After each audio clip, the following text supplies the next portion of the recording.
I slid my key into the lock. It didn't turn. At first I thought I was too tired, my hands too shaky after 18 hours on my feet. But then I tried again. The lock had been changed. The porch light flicked on. She was there, my stepmother, arms crossed, a smirk sharp enough to cut glass. "Pay us $36,000, she said, and we'll let you in. Your sister needs a vacation." I looked at her, silent. She expected me to break, to beg, to plead for scraps in the house my father built. Instead, I nodded once, understood, and I walked away. When my father remarried, I forced myself to accept her. He was lonely, and she played the part of a savior, smiling too wide, laughing too loudly, cooking meals that felt staged.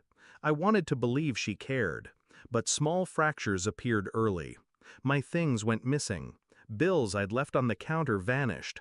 She'd smile sweetly and say, "You must have misplaced them." When Dad died, she wept like a widow in a movie, clutching tissues, while I stood by the coffin and felt her eyes on me, already measuring what she now controlled. Still, I stayed, because the house was his, and because I wanted to believe family was salvageable. It wasn't just the changed lock. It was the months leading up to it. Her whispers behind doors. My sister suddenly cold, distant, parroting her words. Bank notices addressed in my name, then rerouted. She wanted me out of the house, out of the picture. And then came her ultimatum. $36,000, dangled like ransom money, for a home I already owned half of. I didn't rage, I didn't cry. I let her think she'd won. That night I sat in my car, parked down the street, my uniform still stained with blood and iodine. My body begged for sleep, but my mind was clear. I pulled up the property deed on my phone, half mine, legally untouchable. I scrolled through bank records, payments she'd been making with Dad's estate money, not for bills, for cruises, spas, luxuries, all traceable, all taxable. She thought she'd trapped me, but all she'd done was give me leverage. The plan. I drafted one letter, just one, calm, precise, a scalpel, not a hammer. Inside, I listed everything: her unauthorized withdrawals, tax evasion trails, property fraud implications, the penalties, prison time in black and white. I didn't threaten, I didn't scream, I only stated facts.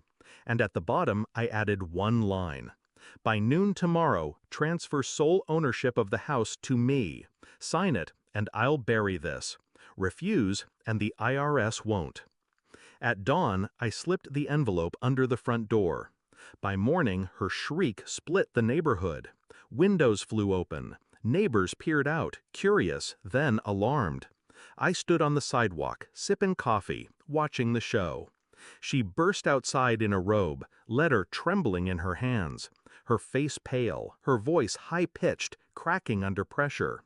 "You can't do this," she screamed. "You wouldn't dare." But her eyes betrayed her. She knew I already had.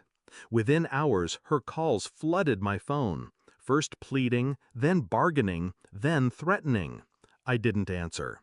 By noon, I got the notification. The transfer was complete. The house was mine, entirely mine. That night, I unlocked the door with my new key. It turned smoothly. The air inside smelled the same, old wood, faint detergent, but it felt different, lighter, mine again. Her absence was louder than her presence had ever been. She wanted to sell me my own bloodline, to auction off my father's legacy for a vacation fund. She thought I'd fold. Instead, I made her choke on her own greed. I didn't need to raise my voice, didn't need to fight. I just reminded her of the truth she'd buried under arrogance. I am my father's child, and this house will never belong to thieves.